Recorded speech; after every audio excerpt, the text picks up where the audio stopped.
அனைவருக்கும் அன்பு வணக்கம். குபேந்திரா டிவி வழங்கும் சிங்காரவேலனின் ஒரு பக்தனின் கதை. இந்த கதை ஜோதிடம் சார்ந்த பக்தி கதை. தொடர்ந்து பாருங்கள். உங்கள் அன்பையும் ஆதரவையும் தாருங்க.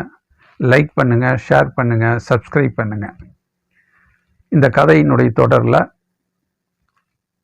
செண்பகம் வினோத்குமாரை காதலிச்சு வீட்டுக்கு சொல்லி பொண்ணு பார்க்க வந்து பிறகு திருமணத்துக்காக காத்திருக்கான். இதில் என்ன சிக்கல் வந்திருக்கு அப்படின்னா, வினோத்குமாருடைய வீட்டில் அவங்க அப்பாவுக்கு இந்த திருமணத்தில் கொஞ்சம் பாதி இஷ்டம் இல்லை. சீக்கிரம் தெளிவாக உறுதியாக அவரால் முடிவெடுக்க முடியல. அதுக்கு காரணம் என்ன அப்படின்னா, வினோத்குமாரை அழைச்சிட்டு பொண்ணு பார்க்க போகும்போது அந்த செண்பகத்துடைய வீடு பொருளாதார சூழ்நிலை, பிறகு செண்பகம் வேலைக்கு போய் கொஞ்சம் வருமானம் ஈட்டுற ஒரு சம்பள மதிப்பீடு, இதையெல்லாம் கருத்தில் கொண்டு தன்னுடைய பையனுடைய வாழ்க்கையில், வினோத்குமாருடைய வாழ்க்கையில் கொஞ்சம் பொருத்தமாக இருக்குமா அப்படிங்கிற ஒரு மனக்குழப்பத்தில் இருக்கார் வினோத்குமார். ஆனால் உறுதியாக இருக்கார், செண்பகத்தை நான் காதலிச்சிருக்கேன், அதனால் கல்யாணத்துக்கு நான் தயாராகிட்டேங்கிற உறுதியாக சொல்லிட்டார். இப்போ வினோத்குமாருடைய அப்பா ஒரே பிடிவாதமாக இருக்கார். வேற ஒரு சொந்தக்கார பொண்ணை பார்த்துருக்கேன், அது நல்ல வசதியாக இருக்குது, எதிர்காலத்துக்கு ரொம்ப பொருத்தமாக இருக்கும் அப்படின்னு ஒரு முடிவில் இருக்கார். வினோத்குமாருடைய அம்மாவுக்கு தான் பையன் மேலே ஒரு அன்பு பாசம் அதிகம். சரி, பையனுடைய விருப்பத்துக்கு ஏற்ற மாதிரியே செண்பகத்தை கல்யாணம் பண்ணி வச்சிடலாம் அப்படின்னு உள்ளுக்குள்ள ஒரு மனசில் ஒரு பிரிய இருந்தாலும், தன்னுடைய கணவர், அதாவது வினோத்குமாருடைய அப்பா தெளிவாக இருக்கார். இந்த கல்யாணத்தில்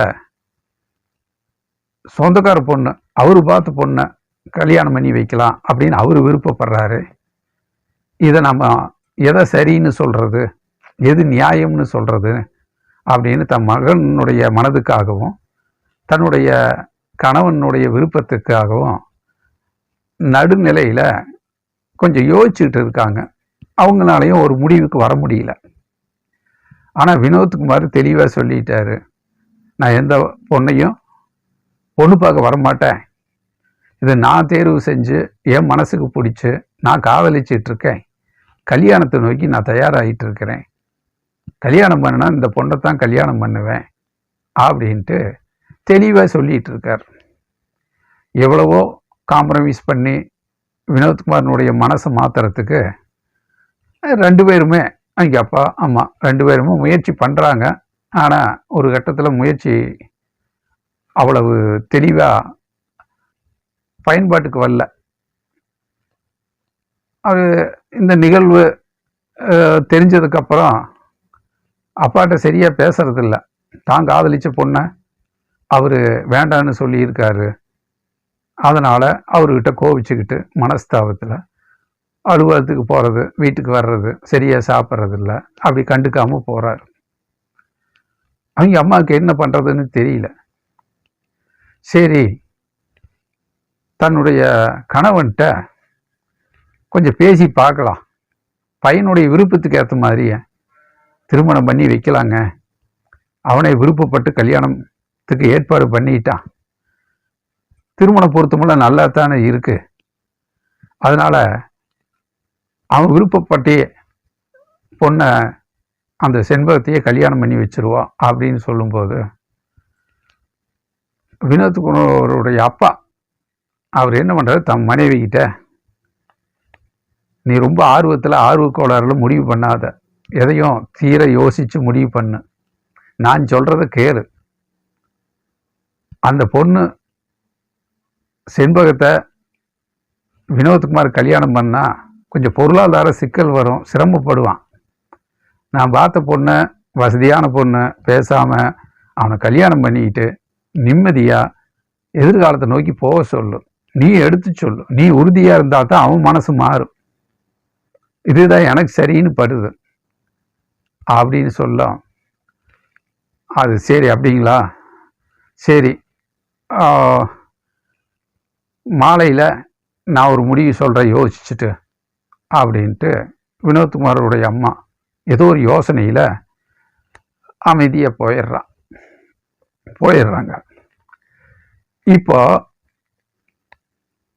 என்ன பண்ணுறா, வினோத்குமாரோடைய அம்மா, வினோத்குமாரோடைய அப்பா பார்த்த அந்த பொண்ணு உடைய ஜாதகத்தை எடுத்துட்டு, செண்பகத்துடைய ஜாதகத்தை எடுத்துட்டு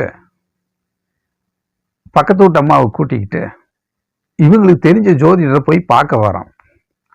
எதுக்கு அங்கே போய் பார்க்க போகிறாங்க அப்படின்னா, ஜோதிடர் 2 பேர்த்தினுடைய ஜாதகத்தையும் பார்த்துட்டு வினோத்குமாரோடைய ஜாதகத்தோட பொருத்தமெல்லாம் பார்த்துட்டு, இந்த 2 ஜாதகமும் நல்லா தாங்க இருக்கு, பொருத்தமெல்லாம் இருக்கே, இந்த 2 ஜாதகத்தில் எந்த ஜாதகத்தை வேணாலும் நீங்கள் தேர்வு செய்யலாம், ஒன்று திருமணத்துக்கெல்லாம் தடை இல்லை அப்படின்ட்டு சொல்ல, அதுக்கு வினோத்குமாரோடைய அம்மா சொல்கிறாங்க, இல்லை நான் வந்த நோக்கம் அது இல்லைங்க, இந்த 2 பேர்த்துடைய ஜாதகத்தில் பொருத்தம் இருக்குங்கிறது நாங்கள் ஏற்கனவே பார்த்துட்டோம், பொண்ணு பார்க்கமெல்லாம் போயிட்டோம், என் பையனுக்கு செண்பகத்தோடைய ஜாதகம் தான் பிடிச்சிருக்கு, ஏன்னா காதலிச்சிட்டாப்ல அப்படிங்கிற ஒரு குழப்பம் இருக்குது, எங்கள் வீட்டுக்காரருக்கு இந்த பொண்ணோடைய ஜாதகம் தான் பிடிச்சிருக்கு, அவங்க வீட்லேயும் ஏற்பாடெல்லாம் கல்யாணத்துக்கு ரெடின்னு சொல்கிற மாதிரி அவர் இருக்கார்,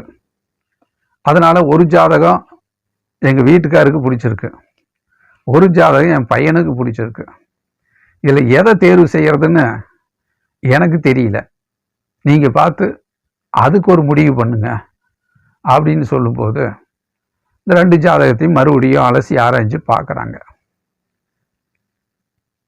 இப்போ ஜோதிடர் ஒரு கருத்து சொல்கிறார்,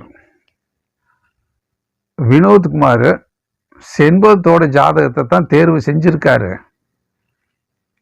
செண்பகத்தை திருமணம் செஞ்சுக்கிறது ரொம்ப நல்லதா படுது, அதனால் இந்த ஜாதகத்தையும் ஓகே சொல்லிடுங்க அப்படின்னு சொல்லும்போது அதுக்கு வினோத்குமாரோடைய அம்மா கேட்குறாங்க, இந்த 2 ஜாதகத்தில் இந்த ஜாதகத்தை நீங்கள் எப்படி சிறப்புன்னு சொல்கிறீங்க, அதை நான் எங்கள் வீட்டுக்காரருக்கு கணவருக்கு ரொம்ப புரிய வைக்கணும், அதுக்கான காரணத்தை சொன்னீங்கன்னா நான் அதை எடுத்துகிட்டு போய் அவங்களுக்கு விஷயத்தை சொல்லுவேன் அப்படின்னு சொல்லும்போது, இப்போ என்ன வீட்டில் என்ன பிரச்சனை வருதுன்னா, உங்கள் வீட்டுக்காரரு அந்த பொண்ணோட ஜாதகம் பார்த்துட்டு திருமணத்துக்கு ஏற்பாடு பண்ணுறார், எதனால் அந்த பொண்ணு இந்த பொண்ணோட வசதியாக இருக்குதுங்கிறதுக்காக, அதனால தான் பொருளாதார பாதுகாப்பு வேணும் அப்படின்ட்டு ஒரு பிடிவாதமாக இருக்கார்.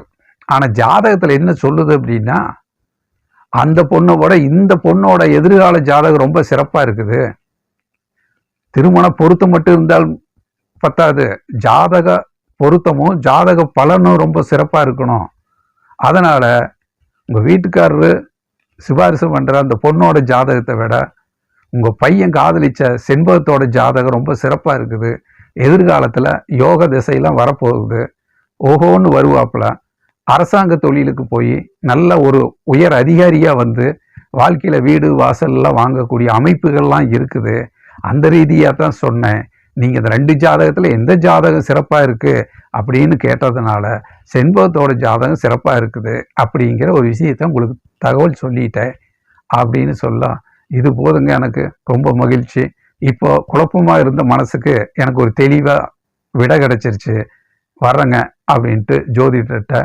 ஒரு மரியாதையாக வணக்கம் செலுத்திட்டு சந்தோஷமாக வீட்டுக்கு வர்றாங்க.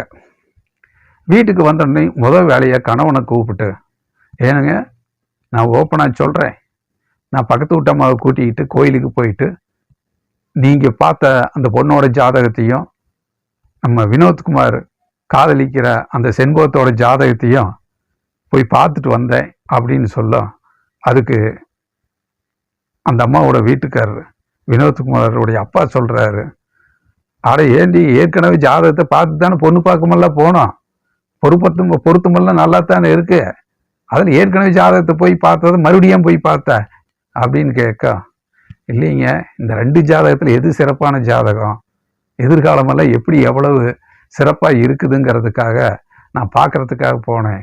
அதில் அந்த பொண்ணு, நீங்கள் சிபாரிசு பண்ணுற அந்த பொண்ணு, அந்த ஜாதகத்தை விட வினோத்குமார் காதலிச்ச அந்த செண்பகத்தோட ஜாதகம் ரொம்ப சிறப்பாக இருக்குதுன்னு வெளிப்படையவே சொல்லிட்டாரு. ஏன்னா எதிர்கால தசை, யோக தசையெல்லாம் அற்புதமாக வரப்போகுது. அரசாங்க உத்தியோகம் கிடைக்குது. நல்ல உயர் அதிகாரியாக வந்து வீடு வாசல்லாம் வாங்க, பொருளாதாரத்தில் ரொம்ப ஓஹோன்னு வர்ற மாதிரி இருக்குது. அதனால் இப்போ அவங்க வசதியாக இருந்தால் கூட இந்த பொண்ணு கொஞ்சம் வசதியில் குறைவாக இருக்குதுங்கிறதுக்காக இந்த செண்பகத்தோட ஜாதகத்தை நம்ம ரிஜெக்ட் பண்ண வேண்டாம். அது எதிர்காலத்தில் ரொம்ப சிறப்பாக பொருளாதார முன்னேற்றம் அடையக்கூடிய அளவுக்கு நல்ல ஜாதகமாக இருக்குது, யோக ஜாதகமாக இருக்குதுங்க. இதைத்தாங்க ஜோதிடர் சொன்னார். எனக்கும் குழப்பம் தெளிவாக தெரிஞ்சிருச்சு. அதனால் நீங்களும் மனசை மாற்றிக்கிங்க. வினோத்குமார் தேர்ந்தெடுத்த ஜாதகமே அந்த பொண்ணு செண்பகத்தை நம்ம கல்யாணம் பண்ணி வைப்போம் அப்படின்னு சொல்ல அவரும் யோசிக்கிறாரு. அப்படியா, நான் இந்த மாதிரி யோசிக்காமல் போயிட்டேன். நீ ரொம்ப நல்ல ஒரு புத்திசாலித்தனமாக போய் ஜோதிடத்தை ஆலோசனை பண்ணி எப்படியோ அந்த பொண்ணு விட இந்த பொண்ணுடைய எதிர்காலம் நல்லா இருக்குதுன்னு கண்டுபிடிச்சி என் மனசையே மாற்றுறதுக்கு முயற்சி பண்ணிக்கிட்டியே. சரி, எப்படியோ நல்லா முடிவு பண்ணால் சரி, சந்தோஷந்தான் அப்படின்ட்டு தன்னுடைய மகன்கிட்ட இந்த தகவலை சொல்லிடலாம் அப்படின்ட்டு 2 பேரும் முடிவு பண்ணுறாங்க. அப்போ அலுவலகத்தை விட்டு முடிஞ்சு கொஞ்சம் சோர்வாக வீட்டுக்கு வர்றான். வீட்டுக்கு வினோத்குமார் வந்தோடனே யாருக்கிட்டையும் சரியாக பேசலை. அமைதியாக உட்காந்து எதையோ நினச்சிக்கிட்டு யோசிச்சுட்டு இருக்காப்புல. அப்போது வினோத்குமாருடைய அப்பா சொல்கிறாரு, தன் மனைவிகிட்ட, நீ போய் வினோத்குமார்கிட்ட இந்த தகவலை சொல்லு. நீ பார்த்த செண்பகத்தோட ஜாதகத்தை ஜோதிடத்தை பார்த்தேன், எதிர்காலம் ரொம்ப சிறப்பாக இருக்குது, யோக ஜாதகமாக இருக்குது, நல்ல பொருளாதாரத்துலேயும் ரொம்ப நல்ல முன்னுக்கு வரக்கூடிய ஜாதகமாக தான் இருக்குது. அதனால் எனக்கும் சந்தோஷந்தான். அதனால் உங்கள் அப்பாகிட்டே எடுத்து சொல்லி அவர் மனசையும் நான் வந்து மாற்றிட்டேன் அப்படின்னு நீ போய் முத வினோத்குமார்கிட்ட சொல்லு அப்படின்னு சொல்லும். அவங்க அம்மா வீட்டுக்குள்ளே போய் தன் மகன்கிட்ட பாசமாக அன்பாக பேசி, எப்பா நீ ஒன்றும் கவலைப்படாத, இறைவன் உன்னோட பக்கம்தான் இருக்காப்புல. அதனால் செண்பகத்தோட கல்யாணம் உனக்கும் செண்பகத்துக்கும் அற்புதமாக கல்யாணம் நடக்கும். அதனால் நீ கவலையே படாத அப்படின்னு சொல்லும். வினோத்குமாருக்கு ஒரே ஆச்சரியம். என்னம்மா சொல்கிற அப்படின்னு. நான் சொல்கிறேன், உங்கள் 2 பேர்த்துக்கு கல்யாணம் நடக்கும் பாரு அப்படின்னோடனே, நீ சொல்லிட்டுமா, அப்பா என்ன சொல்கிறாரு அப்படின்னு. அப்பாவும் சரின்ட்டாரு.